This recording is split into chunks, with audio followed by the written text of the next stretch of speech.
Hello everyone. आज हम पढ़ेंगे class 11 unit 1 fundamentals of retailing session 3 and our topic will be skills for handling retail business. तो चलिए शुरू करते हैं। Unit 1 session 3। चलिए सेशन की स्टार्टिंग करते हैं स्किल की डेफिनेशन के साथ। स्किल को हम हिंदी में कौशल भी कह सकते हैं। योग्यता, निपुणता, प्रवीणता, ये सब स्किल के हिंदी सिनोनिम्स हैं। तो स्किल होता क्या है? Skill is an ability to do a task with predetermined results within a given period of time and energy। किसी भी कार्य को करने की क्षमता को हम कौशल या निपुणता कहते हैं। अगर आपको कोई काम दिया जा रहा है तो आप उसको कितनी जल्दी और कितनी निपुणता के साथ उस कार्य को खत्म करते हैं, वो स्किल कहलाता है। इसको एक उदाहरण के साथ समझते हैं। जैसे दो लोगों को एक ही जैसा काम दिया जाता है, उसमें से एक पर्सन स्किल्ड है, मतलब उसको वो काम पहले से आता है, उसने सीखा हुआ है, और जो दूसरा पर्सन है वो अनस्किल्ड है, मतलब उसने वो काम पहले कभी नहीं किया हुआ। तो अब दोनों में डिफरेंस क्या हुआ? स्किल्ड पर्सन ने वो काम कम समय में कम मेहनत के साथ परफेक्ट तरीके से खत्म कर दिया, और जो अनस्किल्ड पर्सन था उसको समय भी ज्यादा लगा, क्योंकि उसने वो काम कभी किया ही नहीं था, उसकी मेहनत भी ज्यादा लगी, और काम का जो मतलब आउटकम था, जिस तरीके से काम होना चाहिए था परफेक्ट तरीके से, वो नहीं हो पाया। तो इससे हमें ये समझ में आता है कि किसी भी पर्सन के अंदर स्किल का होना बहुत इंपॉर्टेंट है। अगर आप किसी भी काम को परफेक्ट करना चाहते हैं, कम समय और कम मेहनत के साथ करना चाहते हैं, तो आपके अंदर स्किल होनी चाहिए। जैसे इंग्लिश, आज के समय में इंग्लिश लैंग्वेज का आना, इंग्लिश बोलना आना, ये भी एक स्किल है जो कम्युनिकेशन स्किल्स का एक पार्ट है। कंप्यूटर का आना, आज आज के समय में हर फील्ड में कंप्यूटर का आना मस्ट हो गया है। अगर आप किसी जॉब के लिए भी अपेयर होते हैं, इंटरव्यू के लिए अपेयर होते हैं, जॉब करना चाहते हैं, तो उसमें भी आपसे ये पूछा जाता है कि क्या आपको कंप्यूटर आता है या नहीं। तो ये भी एक स्किल है। अगर आपको कंप्यूटर आता है तो कंप्यूटर से रिलेटेड जितने भी टास्क आपको दिए जाएंगे, आप उसको कम समय में और अच्छी तरीके से खत्म कर लेंगे। तो जो भी हमारे अंदर क्षमता होती है काम करने की, जो विशेषज्ञता होती है, जो क्वालिटी होती है, एक्सपर्टीज होती है, उसको हम स्किल कहते हैं।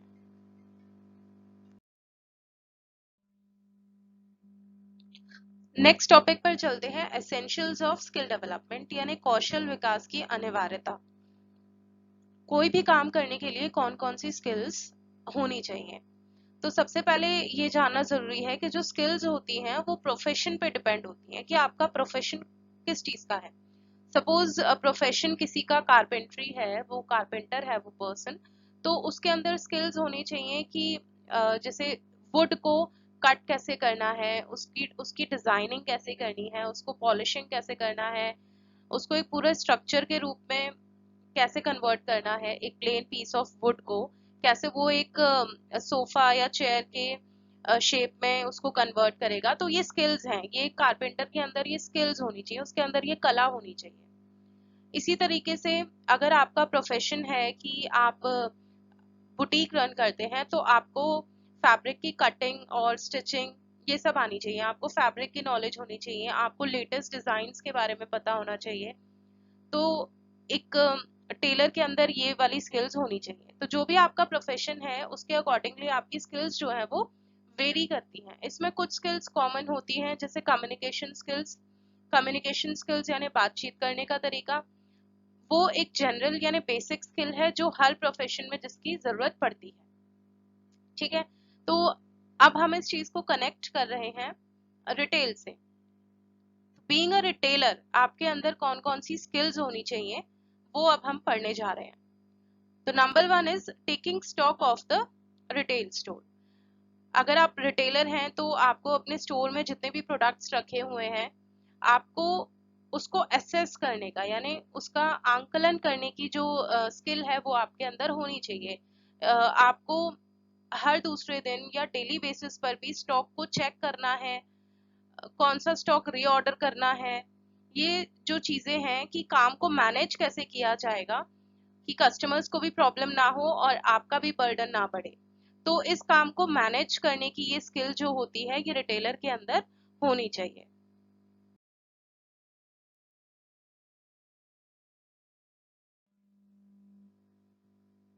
नेक्स्ट जो स्किल है जो एक रिटेलर के अंदर होनी चाहिए वो है क्रिएटिंग अ प्लान। उसको योजना बनानी आनी चाहिए।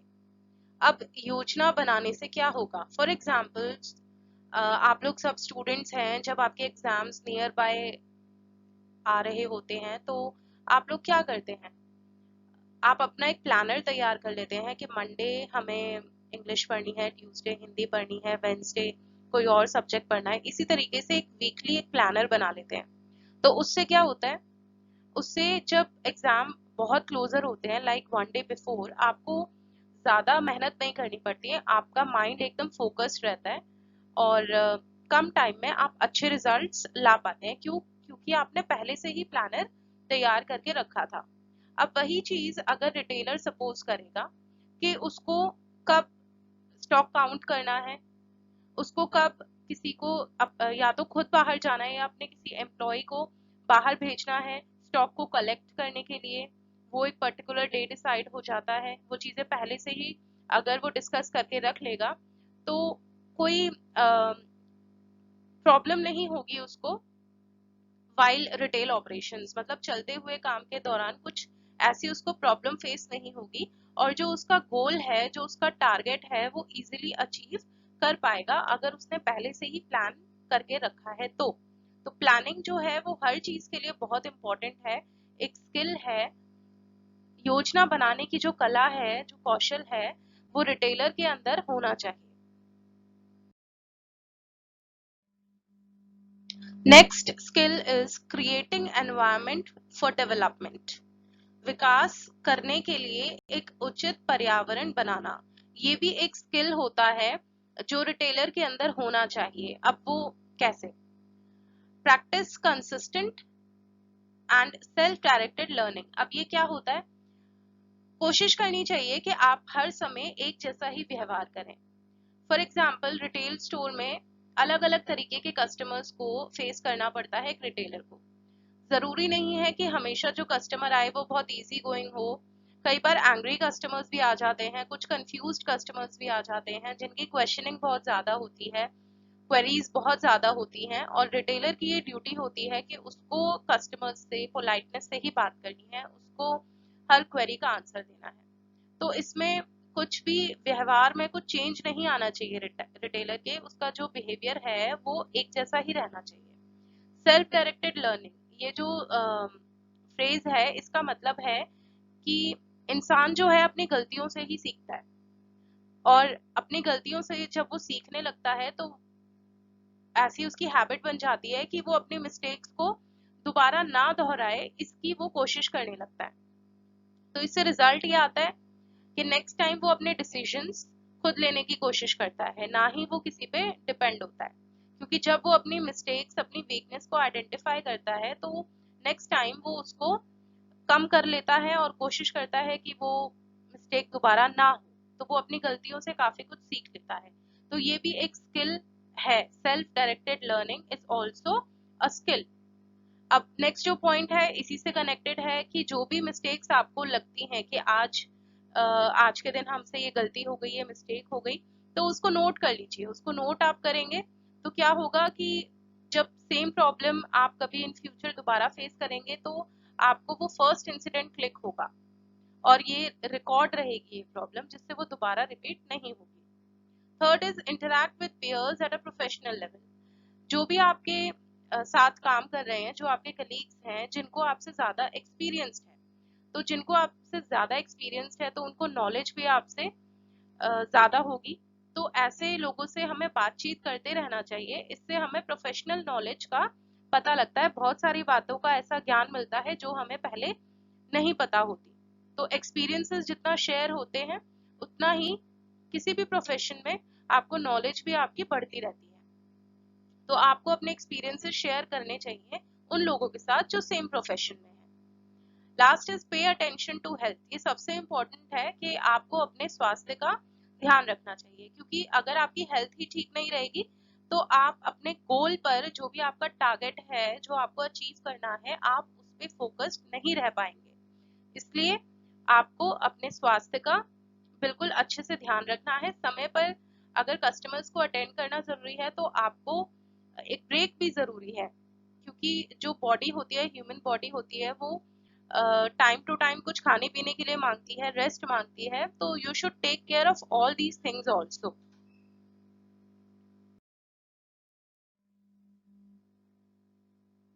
अभी जो हमने 3 पॉइंट्स किए वो था कि रिटेल से कनेक्टेड किसी भी पर्सन के अंदर क्या कॉमन स्किल्स होनी चाहिए। अब जो हम स्पेसिफिक एक टॉपिक पढ़ने वाले हैं वो है स्किल्स फॉर सेल एसोसिएट, यानी सेल्स एसोसिएट के अंदर क्या क्या स्किल्स होने चाहिए। अब सेल्स एसोसिएट कौन होता है? वह व्यक्ति जो कस्टमर को, आए हुए कस्टमर को एंटरटेन करता है, जो उसको अटेंड करता है, वो सेल्स एसोसिएट होता है। तो सबसे पहली स्किल जो हम डिस्कस करने वाले हैं वो है पेशेंस, यानी सहनशीलता। स्टोर में पूरा दिन अलग अलग प्रकार के कस्टमर्स आते हैं। कई कस्टमर्स ऐसे होते हैं जिन्हें पता होता है कि उन्हें क्या चाहिए, उनकी नीड क्या है, और वह सेम प्रोडक्ट जो है वो सेल्स एसोसिएट से डिमांड करते हैं, उसको लेकर चले जाते हैं। तो ऐसे कस्टमर्स इजी गोइंग होते हैं। बट कई बार एंग्री कस्टमर्स भी आ जाते हैं स्टोर में किसी रीजन से। उनका अगर मूड अपसेट होता है, वो फ्रस्ट्रेट होते हैं किसी बात से। कई बार ऐसा होता है कि आपके स्टोर से ही कुछ वो लेके गए होते हैं और बाय चांस उसमें कुछ छोटी सी प्रॉब्लम या कोई दिक्कत होती है उस प्रोडक्ट में, तो वो उसका गुस्सा आपके ऊपर निकालने लगते हैं। तो ऐसी सिचुएशंस में सेल्स एसोसिएट को काम रहना है, उसको पेशेंट रहना है, उसको गुस्सा नहीं होना, उसको बहुत पोलाइटनेस से, बहुत आराम से उस कस्टमर को अटेंड करना है।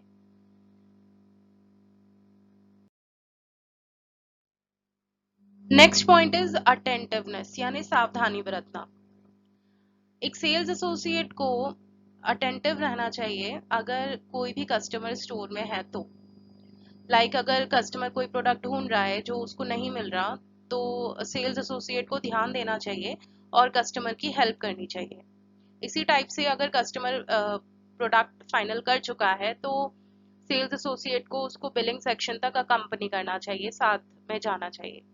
जो भी एक्टिविटीज कस्टमर कर रहा है रिटेल स्टोर में और उसको हेल्प की जरूरत होती है सेल्स एसोसिएट की, तो उसको, उसकी ये ड्यूटी है सेल्स एसोसिएट की कि उसे कस्टमर की हेल्प करनी चाहिए।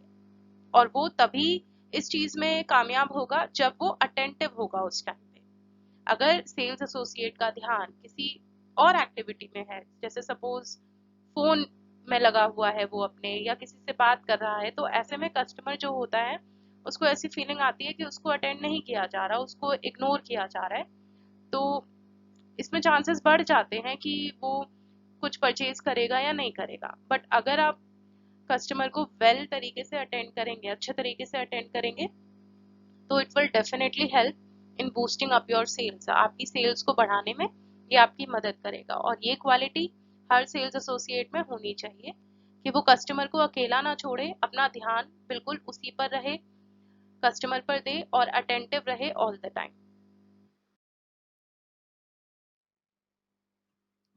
नेक्स्ट इज कम्युनिकेशन स्किल्स, यानी बातचीत करने का तरीका। ये एक जनरल स्किल है जो ऑलमोस्ट सभी के अंदर होनी चाहिए। अब एक सेल्स एसोसिएट के अंदर कम्युनिकेशन स्किल्स होने का मतलब क्या होता है कि उसको कस्टमर से बहुत पोलाइट रहकर बात करनी है। जो उसकी वॉइस है वो क्लियर होनी चाहिए, कस्टमर को समझ में आना चाहिए कि वो क्या बोल रहा है, और उतना ही बोलना चाहिए जितना कस्टमर बात करने में इंटरेस्टेड है। ज्यादा बोलना भी कई बार कस्टमर को इरिटेट कर देता है। तो ये जो चीजें होती हैं ये कम्युनिकेशन स्किल्स में आती हैं। सेल्स एसोसिएट को पोलाइट रहकर कस्टमर से बात करनी चाहिए। Next point is product knowledge, यानी उत्पाद का ज्ञान। सेल्स एसोसिएट को ये पता होना चाहिए कि स्टोर में कौन सी चीज कहाँ पर रखी है, क्योंकि कस्टमर्स जब एंटर होते हैं तो आपको ऑन द स्पॉट नहीं पता लगता कि उनको क्या चाहिए। तो सडनली अगर उन्होंने किसी प्रोडक्ट की डिमांड कर दी और आपको पता ही नहीं है कि वो कहाँ रखा है, तो it gives a bad impression, एक गलत इम्प्रेशन स्टोर का सामने आता है कस्टमर के, जो कि एक अच्छी चीज नहीं है। तो सेल्स एसोसिएट को चाहिए कि कौन सी चीज कहाँ पे रखी है इसका वो पूरा नॉलेज ले ले। जैसे फ्री टाइम जब होता है तो उस टाइम पर उसको ये स्टडी करनी चाहिए कि कौन सी चीज कहाँ पर रखी है। Next point is use positive language, संभावित भाषा का उपयोग करना। अब पॉजिटिव लैंग्वेज क्या होता है? जब हम बात करते टाइम नेगेटिव सेंटेंसेस को पॉजिटिव सेंटेंसेस में कन्वर्ट कर दें, तो वो होता है पॉजिटिव लैंग्वेज का यूज करना। अब ऐसा कैसे पॉसिबल है? सपोज कि कस्टमर आपसे कोई चीज डिमांड कर रहा है और बाय चांस आप नए हैं जॉब में, आपको नहीं पता कि वो कहाँ पर है, तो आप क्या बोलेंगे? I don't know. लेकिन आई डोंट नो ये एक नेगेटिव लैंग्वेज हो गया, क्योंकि इसमें डोंट वर्ड यूज हो गया। तो आपको ये सेंटेंस यूज नहीं करना है, ठीक है? तो आप ये बोल सकते हैं, yes I would like to help you, यानी मैं कोशिश करता हूँ ढूंढने की। ये एक पॉजिटिव लैंग्वेज का यूज है। तो आपको I can't, I don't know ऐसे वर्ड्स का यूज जो है वो कस्टमर से बात करते टाइम नहीं करना है। सपोज कस्टमर कोई ऐसा ऑप्शन, ऐसी चीज आपसे डिमांड कर रहा है जो आपके पास है ही नहीं। लाइक आप एक्सचेंज पॉलिसी में वो कस्टमर डिमांड कर रहा है कि आप उसको उसका मनी जो है वो रिफंड कर दें, बट ये आपके पास ऑप्शन नहीं है। तो अगर आप ये बोलते हैं no we don't have this option, तो ये एक नेगेटिव लैंग्वेज है। बट आप इसी चीज को अगर ऐसे बोलते हैं कि हमारे पास ये ऑप्शन तो नहीं, लेकिन इसका एक सिमिलर ऑप्शन है, वो हम आपको बता सकते हैं, तो इससे कस्टमर जो है वो आप पर ही फोकस्ड रहता है, वो अनॉय नहीं होता, गुस्सा नहीं होता, और वो आपको सुनने के लिए तैयार हो जाता है। तो हमें कोई भी ऐसी लैंग्वेज का यूज नहीं करना जिससे कस्टमर को गुस्सा है। नेगेटिव वर्ड्स जितना हो सके आपको अवॉइड करने चाहिए। अभी हमने ये जाना था कि स्टोर में डिफरेंट टाइप्स ऑफ कस्टमर्स का आना जाना लगा रहता है। तो एक सेल्स एसोसिएट के अंदर एक्टिंग स्किल्स भी होनी चाहिए, मतलब जिस टाइप का कस्टमर आ रहा है स्टोर में, उसको उसी टाइप से उसको बात करनी चाहिए सेल्स एसोसिएट को कस्टमर से। अगर कोई हैप्पी कस्टमर आ रहा है, उसका मूड बहुत अच्छा है, तो सेल्स एसोसिएट को भी उसको ग्रीट करना चाहिए और उसे विद अ स्माइलिंग फेस उससे बात करनी चाहिए। बट अगर कोई ऐसा कस्टमर है जो आपको ये जज कर पा रहे हैं आप कि उसको ज्यादा बात नहीं करनी, तो आप भी उससे वैसा ही बिहेव करेंगे और उससे ज्यादा इंटरेक्शन नहीं करेंगे अगर कस्टमर ऐसा नहीं चाहता। तो एक्टिंग स्किल सेल्स एसोसिएट के अंदर होनी चाहिए, जैसा कस्टमर उसके साथ वैसा ही व्यवहार। Next skill is time management skills, यानी समय का प्रबंधन। टाइम को मैनेज करना आना चाहिए सेल्स एसोसिएट को, उसके अंदर ये स्किल होनी चाहिए कि वो कस्टमर का ज्यादा समय ना ले और कम समय में ही जो भी कस्टमर की नीड है वो उसको पूरा करने में सक्षम रहे। अभी हमने कुछ देर पहले ये डिस्कस किया था कि एक सेल्स एसोसिएट के अंदर प्रोडक्ट नॉलेज की स्किल भी होनी चाहिए। तो अगर उसके पास प्रोडक्ट की नॉलेज है, लाइक कौन सा प्रोडक्ट कहाँ पर है, तो टाइम मैनेजमेंट स्किल में उसको आसानी रहती है। बेसिकली कस्टमर को क्या चाहिए? प्रोडक्ट। उसने आपको अपनी नीड बताई, आपको पता है कि सच टाइप का प्रोडक्ट कहाँ रखा है जो कस्टमर को चाहिए। आपने without wasting a single second आपने वो प्रोडक्ट जो है कस्टमर को दिखा दिया। तो it will save your time as well as the time of customer, और इससे कस्टमर हैप्पी होते हैं, आपकी जो सेलिंग स्किल्स हैं वो भी इम्प्रूव होती हैं, और आपके अंदर टाइम मैनेजमेंट स्किल्स भी आ जाता है। Next skill is goal oriented, यानी जो भी टारगेट है सेल्स एसोसिएट का। अब सेल्स एसोसिएट का टारगेट यानी लक्ष्य क्या होता है? प्रोडक्ट की सेल करना, अपने स्टोर की सेल्स को बढ़ाना, ये एक टारगेट होता है सेल्स एसोसिएट का कि जो भी कस्टमर वो अटेंड करे तो उस सेल को वो क्लोज भी कर पाए, यानी प्रोडक्ट जो भी कस्टमर प्रोडक्ट लेने आया है by end of the day वो प्रोडक्ट लेकर ही जाए उससे। यही गोल होता है सेल्स एसोसिएट का। अब इस गोल को अचीव करने में वो जो भी प्रॉब्लम फेस कर रहा है तो सेल्स एसोसिएट को वो प्रॉब्लम्स अपनी धीरे धीरे कम करनी चाहिए। जैसे पर्टिकुलर डे में अगर उससे कोई गलती हुई तो उसको नेक्स्ट डे उसको इम्प्रोवाइज करना चाहिए, उसको रिपीट नहीं करना चाहिए, उससे एक लेसन लेना चाहिए। इससे क्या होगा, वो अपने गोल पे फोकस्ड रहेगा, अपनी प्रॉब्लम्स अपने फेलो कलीग्स के साथ शेयर करेगा, उसको उसके सॉल्यूशंस मिलेंगे और जैसे जैसे सॉल्यूशंस मिलते रहेंगे तो उसका टारगेट जो प्रोडक्ट को सेल करना है वो बहुत आसानी से अचीव होता रहेगा।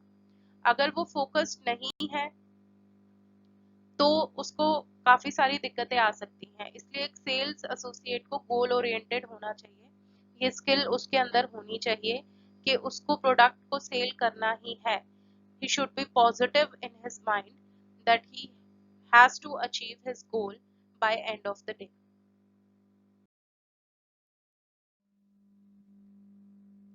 Next skill is resilience. इसका मतलब होता है लचीलापन। रेजिलियंस को आप फ्लेक्सिबिलिटी भी बोल सकते हैं, फ्लेक्सिबल होना चाहिए। अब फ्लेक्सिबल होना रिटेल से और सेल्स एसोसिएट से कैसे कनेक्टेड है? सेल्स एसोसिएट को अपने नेचर में, अपने एटीट्यूड में फ्लेक्सिबल होने की बहुत जरूरी है और ये स्किल उसके अंदर होनी चाहिए। अब ये होता क्या है, अभी हमने ये पढ़ा था कि एक दिन में कई प्रकार के कस्टमर्स आते हैं स्टोर में, एंग्री, हैप्पी, कंफ्यूज्ड, और सेल्स एसोसिएट को हर कस्टमर को अटेंड करना पड़ता है। तो कई बार कस्टमर अच्छी चीजें बोल के जाते हैं, कई बार कुछ कस्टमर्स खुश होकर नहीं भी जाते हैं, अलग अलग वजहों से, अलग अलग रीजन से। तो सेल्स एसोसिएट को इन सब बातों से प्रभावित नहीं होना चाहिए। उसके अंदर ये टैलेंट, उसके अंदर ये स्किल होनी चाहिए कि ये सब बातें उसको अफेक्ट ना करें। अगर आपने कोई एंग्री कस्टमर को अटेंड किया है, आपका मूड जाहिर सी बात है खराब हो जाता है, लेकिन तुरंत बाद ही अगर आपके बॉस का कॉल आता है और आपको उनके कैबिन में जाना पड़ता है तो सेल्स एसोसिएट को वो एंग्री कस्टमर वाला जो एक्सपीरियंस जो उसने अभी फेस किया कुछ टाइम पहले, उसको वहीं पे ड्रॉप करके जाना पड़ेगा। इसको बोलते हैं फ्लेक्सिबल इन नेचर का, कि आप जैसे हो आपको वैसे ही रहना है। आपका मूड फ्लक्चुएट होगा लेकिन आपको वापस वैसे ही नॉर्मल स्टेज पर आना है। तो ये एक स्किल होती है जो सेल्स एसोसिएट के अंदर होनी चाहिए, उसका नेचर जो है वो फ्लेक्सिबल होना चाहिए। आज के सेशन में हमने स्किल्स के बारे में जाना, स्किल्स क्या होती हैं, स्किल्स का होना जरूरी क्यों है, अगर स्किल्स नहीं है तो क्या होगा, एक रिटेलर के अंदर क्या स्किल्स होनी चाहिए, और वेरी इंपॉर्टेंट एक सेल्स एसोसिएट के अंदर क्या स्किल्स होनी चाहिए। यूनिट 2 का सेशन 3 बस यहीं तक था। Thank you.